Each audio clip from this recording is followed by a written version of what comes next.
Breaking news చూస్తున్నాం. రష్యాని Ukraine అల్లాడించిన విషయం తెలిసిందే. సుమారుగా 4,300 కిలోమీటర్ల లోపలికి రష్యా లోపలికి భూభాగంలోకి చొచ్చుకు వచ్చి ఉక్రెయిన్ డ్రోన్లతో దాడులు చేసింది. ఏకంగా 5 స్థావరాలను ఎంచుకుంది. 5 ప్రధానమైనటువంటి ఎయిర్ బేస్లు ఎంచుకొని 41 యుద్ధ విమానాలని పూర్తిగా నిలమట్టం చేసేసింది. డ్రోన్ల సహాయంతో వాటిని కూడా కుప్పకూల్చేసింది.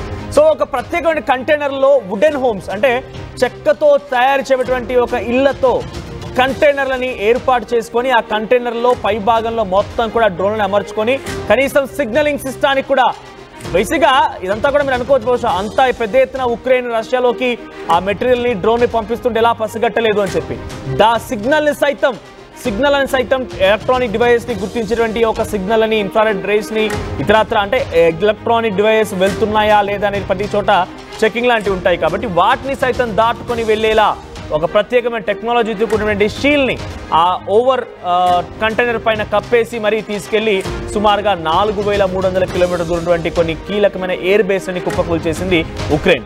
రష్యా పైన పెద్ద ఎత్తున దాడులకు తెరలేపి 41 ఎయిర్ బేస్ని కుప్పకూల్చేసింది. దాంట్లో Belaya air base, Olenya air base, జాలిగ్బో ఎయిర్ బేస్, తర్వాత Ivanovo air base, Amur air base. So 5 air బేసెస్లో చాలా కీలకమైనటువంటి ప్రాంతాలని టార్గెట్ చేసి 41 యుద్ధ విమానాలను కుప్పకూల్చేసింది. ఆ తర్వాత ప్రతీకార చర్యలో భాగంగా రష్యా 472 డ్రోన్లని రష్యా ఉక్రెయిన్ పైన ప్రయోగించింది. సో దీనికి ఇప్పుడు తిరిగి ఉక్రెయిన్ కూడా బ్రిటన్ సహాయం కోరింది. ఈ నేపథ్యంలోనే బ్రిటన్ నుంచి ఉక్రెయిన్కి సుమారుగా 1,00,000 డ్రోన్లు రాబోతున్నాయట. రష్యా అధిపతికి చెక్ పెట్టేందుకు ఈ నిర్ణయం తీసుకున్నారట.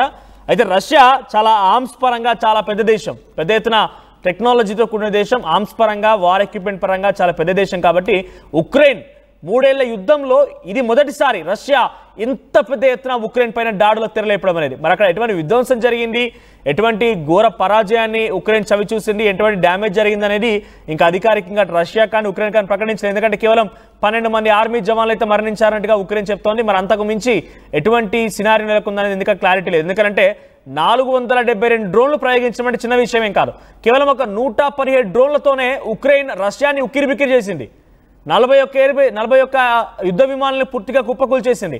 అటువంటిది 472 డ్రోన్లని రష్యా ఉక్రెయిన్ పైన ప్రయోగించిందంటే దాని ప్రభావం ఎంత ఉండుంటుంది? మినిమం దీనికి కనీసం 10 రెట్లు ఉండదా? కానీ దాని అధికారికంగా మాత్రం ఇంకా ఉక్రెయిన్ కానీ రష్యా కానీ ప్రకటన చేయలేకపోతుంది. ఇప్పుడు రష్యా కూడా ఎంత పర్టికులర్గా మేము ఈ డ్రోన్ల ప్రయోగం ద్వారా ప్రతీకార దాడి ద్వారా ఇంత విధ్వంసాన్ని సృష్టించగలిగాం, అక్కడ ప్రముఖమైనటువంటి ఎయిర్ బేస్ను కుప్పగూల్చగలిగామని చెప్పలేకపోయింది.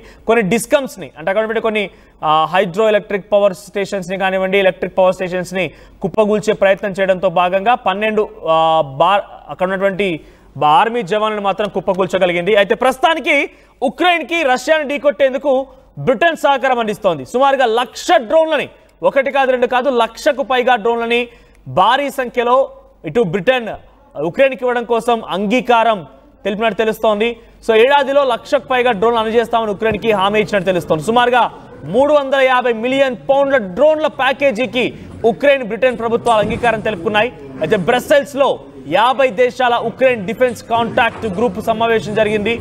ఈ సమావేశంలో బ్రిటన్ రక్షణ కార్యదర్శి జాన్ హిలీ ఈ విషయాన్ని ప్రకటించారు.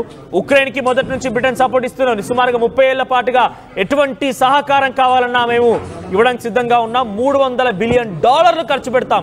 అక్షరాల $300 బిలియన్ అంటే ఎన్ని సున్నాలు అర్థం చేసుకోండి. సో $300 బిలియన్ ఉక్రెయిన్ కోసం, ఉక్రెయిన్ రక్షణ కోసం అంతా కష్టపడతామని చెప్తూనే బ్రిటన్ అధ్యక్షుడు కీర్ స్టార్మర్ పెద్ద ఎత్తున ఇతర నాటో దేశాల యొక్క మద్దతు కూడా కూడగట్టే ప్రయత్నం చేస్తూ ఇతర దేశాల సపోర్ట్ కూడా కూడగట్టేందుకు, యూరోపియన్ కంట్రీస్ యొక్క సపోర్ట్ కూడగట్టేందుకు ప్రయత్నం చేశాడు. అయితే బ్రిటన్ అధ్యక్షుడు కీర్ స్టార్మర్ మొదటి నుంచి అటు ఉక్రెయిన్ వైపుగా సపోర్ట్గానే ఉన్నాడు. రష్యాను ఢీకొట్టడం కోసం అన్ని రకాల సహకారం అందిస్తామని చెప్తూనే ఉన్నాడు. తాజాగా ఈ ప్రకటన మరింత ఆసక్తి రేపుతోంది. 1,00,000 డ్రోన్లను ఇస్తాం, సుమారుగా మేము $350 బిలియన్ యొక్క అగ్రిమెంట్, $1 మిలియన్ యొక్క అగ్రిమెంట్ని కుదుర్చుకున్నామని చెప్తున్నారంటే అర్థం చేసుకోండి ఎంతలా బ్రిటన్ ఉక్రెయిన్కి సహకారం అందిస్తుంది అనేది. సో ప్రస్తుతానికి బ్రస్సెల్స్లో 50 దేశాల ఉక్రెయిన్ డిఫెన్స్ కాంటాక్ట్ గ్రూపులు సమావేశం జరిగితే ఈ సమావేశంలో ఈ యొక్క నిర్ణయం జరిగింది. 350 మిలియన్ పౌండ్ల డ్రోన్ ప్యాకేజీతో ఉక్రెయిన్కి సహాయం చేయబోతున్నారు. సో ప్రస్తుతానికి 2026 ఏప్రిల్ నాటికి ఉక్రెయిన్కి 1,00,000 డ్రోన్లు అందజేస్తామని ఈ అగ్రిమెంట్లో మాట్లాడుకున్నట్టు తెలుస్తోంది. సో ఆ దేశానికి ఇచ్చేటువంటి 4.5 మిలియన్ పౌండ్ల మిలిటరీ మద్దతుతో పాటుగా ఈ 350 మిలియన్ పౌండ్ల డ్రోన్ ప్యాకేజీ కూడా సహకారం అందిస్తున్నామని చెప్పి బ్రిటన్ చెప్పుకొచ్చారు. రష్యన్ దురాక్రమణతో సహా పెద్ద ఎత్తున వారిని ముప్పులను ఎదుర్కోవడం కోసం ఈ యొక్క కీవ్ మిలిటరీకి తమ మద్దతు ఇస్తున్నట్టుగా బ్రిటన్ ప్రకటిస్తోంది. బ్రసెల్స్లో 50 దేశాలతో జరిగినటువంటి ఈ ఉక్రెయిన్ రక్షణ డిఫెన్స్ కాంటాక్ట్ గ్రూప్ సమావేశంలో ఈ నిర్ణయం తెర మీదకి వచ్చింది.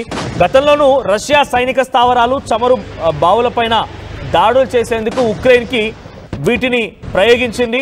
సో అయితే తాజాగా భవిష్యత్తులో రష్యా ఆక్రమణలను ఎదుర్కోవడానికి రష్యా చేసినటువంటి ఆ ప్రతీకార దాడిని ఎదుర్కోవడం కోసం డ్రోన్లని బ్రిటన్ నుంచి ఉక్రెయిన్కి సరఫరా చేస్తున్నట్టు తెలుస్తోంది. అయితే రష్యా దాడుల నుంచి తమ దేశాన్ని రక్షించుకోవడం కోసం మాత్రమే ఈ రకమైన చర్యలు పాల్పడుతున్నామని చెప్పి చాలా క్లియర్గా ఉక్రెయిన్ చెప్తోంది. ఇప్పటికే ఉక్రెయిన్ చేసిన చర్యకి రష్యా రగిలిపోతోంది, అట్టుడికిపోతోంది. ఏ క్షణమైన అణు ప్రయోగాన్ని చేసే అవకాశం కనబడుతుంది. ఎందుకంటే రష్యా 41 ఎయిర్ క్రాఫ్ట్లని పూర్తిగా ఉక్రెయిన్ దెబ్బతీసింది. సుమారుగా 1 కాదు 2 కాదు $7 బిలియన్ నష్టాన్ని $7 బిలియన్ నష్టాన్ని రష్యాకి ఉక్రెయిన్ ద్వారా పెద్ద ఎత్తున నష్టం కలిగింది.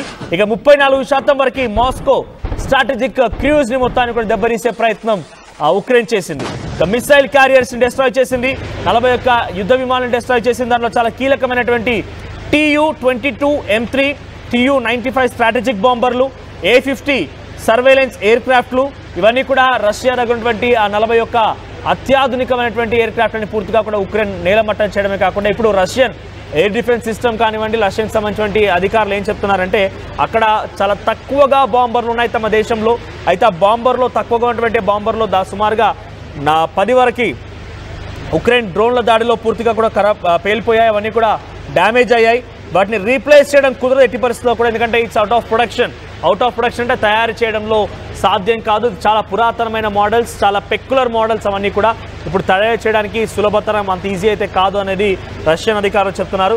ఏదేమైనా తాజాగా ఉక్రెయిన్కి బ్రిటన్ సపోర్ట్ వస్తోంది అని అంటే గతంలో కూడా చెప్పుకున్నాం మనం, రష్యా ఉక్రెయిన్ వార్ ఏకంగా 3వ ప్రపంచ యుద్ధానికి దారి తీస్తుందనంటే డెఫినెట్గా జరగవచ్చు అని మాట్లాడుకున్నాం. ఎందుకు కారణం ఏంటంటే చాలా క్లియర్గా గతంలో రెండో వరల్డ్ వార్ జరిగింది కూడా సోవియట్ యూనియన్ యొక్క ఇన్ఫ్లుయెన్స్ వల్లనే. అప్పటికి మనం చూసాం వాళ్ళు పెద్ద ఎత్తున విక్టరీ డే అని జరుపుకున్నారు రష్యాలో. కారణం రెండో వరల్డ్ వార్లో యుద్ధంలో మేము గెలిచామనేటువంటి ఒక గర్వాన్ని ఆ యొక్క సిచ్యువేషన్ సెలబ్రేట్ చేయడం కోసం మాత్రమే వాళ్ళంతా కూడా ఈ అక్కడ రిపబ్లిక్ డే విక్టరీ డేని జరుపుకున్నారు.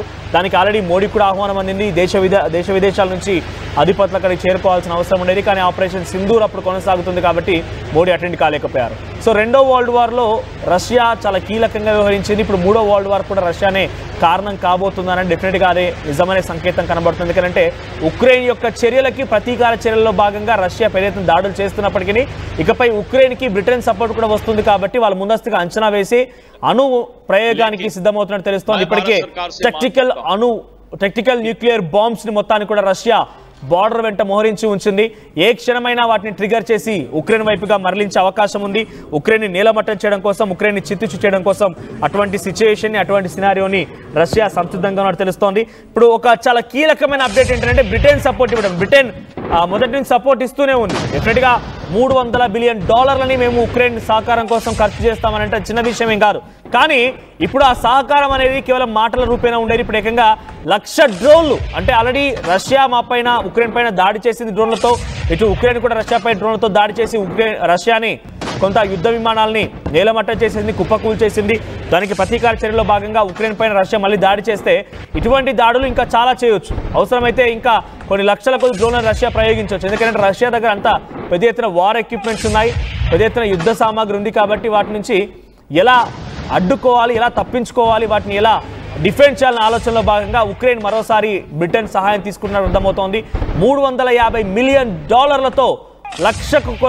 లక్షల కొలది కొన్ని డ్రోన్లని బ్రిటన్ యుక్రెయిన్కి అందిస్తోందంటే మరోసారి రష్యా పైన ఇంకా యుద్ధానికి తెరలేపు, ఏం కాదు దానిపైన డైరెక్ట్గా ఓవర్గా ఫైట్ చేయడం అని చెప్పి ఇండైరెక్ట్గా చెప్తున్నట్టుగానే ఉంది. సో ఇక్కడ బ్రిటన్ సపోర్ట్ ఉంది. At the same time America అధ్యక్షుడు డొనాల్డ్ ట్రంప్ కూడా మీకు అందరికీ తెలిసిందే, ఆయన కూడా ఉక్రెయిన్లో తనకు సంబంధించి పెట్టుబడులు ఉన్నాయి, కొన్ని ఇన్వెస్ట్మెంట్స్ ఉన్నాయి, తనకు సంబంధించి మైన్ లీజ్ కూడా ఉన్నాయి. కాబట్టి ఆ నేపథ్యంలో కూడా ఆయన కొంత ఇండైరెక్ట్గా ఉక్రెయిన్కి సపోర్ట్ చేస్తున్నారు. మొన్న అది ఏకంగా రష్యా అధ్యక్షుడు పుతిన్ వెళ్తున్నటువంటి విమానాన్నే ఎదురుగా ఒక డ్రోన్ వచ్చి ఢీకొనబోయిందన్న సిచ్యువేషన్లో ఆయన డ్రోన్ ని తప్పుపట్టలేదు, ఉక్రెయిన్ యొక్క చర్యను తప్పుపట్టలేదు. కానీ రష్యన్ అధ్యక్షుడు పుతిన్ ఏకంగా పిచ్చివాడు, అమాయక ప్రజల యొక్క ప్రాణాలు తీస్తున్నట్టు డొనాల్డ్ ట్రంప్ మాట్లాడుకురావడం ఇండైరెక్ట్ గా ఉక్రెయిన్కి సపోర్ట్ ఇస్తున్నట్టుగా కనబడుతోంది. సో ఉక్రెయిన్కి కొంత మద్దతు పెరుగుతోంది, కానీ రష్యా మాత్రం ఏమాత్రం జంకడం లేదు.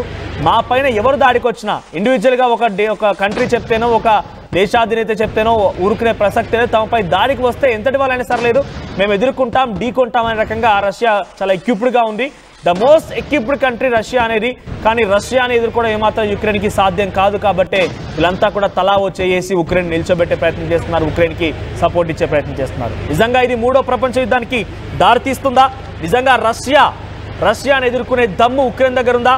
రష్యా చర్యలను బ్రిటన్ ఎదుర్కోగలుగుతుందా? అమెరికా, బ్రిటన్ ఇద్దరు రెండు కలిసి ఉక్రెయిన్తో రష్యా పైన దాడులకు తెరలేపి రష్యాని ఓడించగలుగుతాయా? ఏం జరుగుతుందో చూడాల్సిన అవసరం అవుతుంది. కానీ డెఫినెట్గా రష్యా బేసిక్గా నాకు కొంచెం తిక్కుని దానికో లెక్కు ఉందని అంటారు చూసారా, డెఫినెట్గా పుతిన్ విషయంలో డైలాగ్ వాడాలేము. ఆయన కొంచెం డెఫినెట్గా ట్రంప్ చెప్పాడనో, బ్రిటన్ అధ్యక్షుడు కీర్ స్టార్మర్ చెప్పారనో, లేకపోతే ఏదో భేటీ జరిగిందని ఊరుకునే ప్రసక్తే లేదు. తమ పైన ఎవరు దాడి చేసినా ప్రతీకార దాడి చేస్తాం అని చెప్పి చాలా కాన్ఫిడెంట్గా వెల్ ఎక్విప్డ్గా ఉన్నారు. కాబట్టి ఆయన కనుక తన టెక్నికల్ బాంబ్స్ని ప్రయోగించాల్సి వస్తే, న్యూక్లియర్ బాంబ్స్ని కనుక ప్రయోగించాల్సి వస్తే ఉక్రెయిన్ మాత్రం ముక్కలు అయిపోతుంది. ఆ తర్వాత డెఫినెట్గా మూడో ప్రపంచ యుద్ధానికైతే దారితీసే అవకాశం ఉంది. సో మీరు చెప్పండి,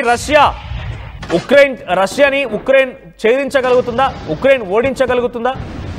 సో మీ అభిప్రాయం ఏంటి కామెంట్ చేయండి. ఒకసారి ప్రతినిధి సచిన్ కూడా అందుబాటులో ఉన్నారు. సచిన్, సో ఉక్రెయిన్కి బ్రిటన్ మద్దతు దొరుకుతోంది. సుమారుగా 350 మిలియన్ పౌండ్లతోని లక్షల కొలది డ్రోన్లని సహాయం చేసేందుకు బ్రిటన్ ముందుకు వచ్చింది. నిన్న అమెరికా అధ్యక్షుడు కూడా ఒక రకంగా ఇండైరెక్ట్గా ఉక్రెయిన్కే సపోర్ట్ చేస్తున్నాడు. సో ఉక్రెయిన్ వైపుగా చేతులు కలిపి యుక్రెయిన్కి సహాయం చేసే ప్రయత్నం ఇరు దేశాలు చేస్తూ ఉన్నాయి. కానీ ఇక్కడ రష్యా మాత్రం ఒంటరిగానే పోరాడుతుంది. రష్యాకి ఎవరు సపోర్ట్ కూడా అవసరం లేదు అంతగా. కానీ అణుబాంబులకి సిద్ధమవుతున్నాం, అణుస్థావరాలని మూవ్మెంట్ అణు యొక్క ప్రయోగం చేయబోతున్నాం అటువంటి సంకేతాన్ని రష్యా ఇస్తున్న నేపథ్యంలో ఉక్రెయిన్కి సపోర్ట్ ఎలా చూడాలి? అంటే ఇది మూడో ప్రపంచ యుద్ధాన్ని దారితీసే అవకాశం లేదంటారా? ఇది ఎప్పటి నుంచో ఉన్న చరిత్ర కింద చెప్పుకోవచ్చు. మరి ముఖ్యంగా 2022 నుంచి చూసుకుంటే కనుక పశ్చిమ దేశాలు ఎప్పుడూ యుక్రెయిన్ కు మద్దతుగా నిలిచాయి.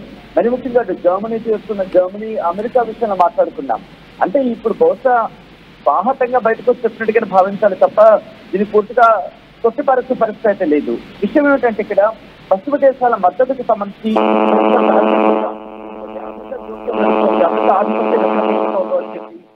అమెరికా ఆధిపత్యాన్ని ఓవర్కమ్ చేయడానికి ఉందని చెప్పుకోవాలి. ఎందుకంటే బ్రిటన్ గతంలో కూడా మనం చూసాం, బ్రిటన్ కాలు పడుతున్న పరిస్థితి వరకు వెళ్ళిపోయింది యుక్రెయిన్. ఇదే యుక్రెయిన్ అమెరికా సాయం అందిస్తాం. అమెరికా సాయం అందిస్తే అమెరికా అపరాధం.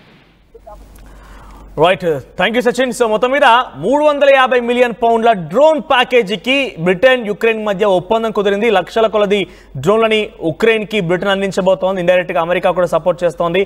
ఈ వివిధ దేశాల నుంచి ఉక్రెయిన్కి సపోర్ట్ వస్తున్న నేపథ్యంలో రష్యా కూడా చాలా కాన్ఫిడెంట్గా ఉంది, వెల్ ఎక్విప్డ్గా ఉంది. సో ఈ సిచ్యువేషన్లో రష్యాని ఉక్రెయిన్ ఓడించగలుగుతుందనంటే ఒంటరిగా మాత్రం ఏం చేయలేదు. కాబట్టే బ్రిటన్ సపోర్ట్ ఇస్తోంది. అమెరికా తన పెట్టుబడులను రక్షించుకోవడం కోసం అక్కడ నుండి తన మైన్లని ఆల్రెడీ లీజ్ ద్వారా ఉక్రెయిన్ నుంచి తీసుకుంది. కాబట్టి వాటిని రక్షించుకోవడం కోసం ఉక్రెయిన్కి సపోర్ట్ ఇస్తోంది. సో ఇరు దేశాలు కూడా బ్రిటన్, అమెరికా కలిసి యుక్రెయిన్ని లేపుతూ ఉక్రెయిన్కి లిఫ్ట్ ఇస్తూ రష్యా పైన దాడి చేయాలన్న ఆలోచనలో ఉన్నారు. కాబట్టి ఆ స్థాయిలో ఉక్రెయిన్ని సపోర్ట్ ఇచ్చినప్పటికీ ఉక్రెయిన్ రష్యా మీద గెలవగలుగుతుందా? మీ అభిప్రాయం ఏంటి? కామెంట్ చేయండి.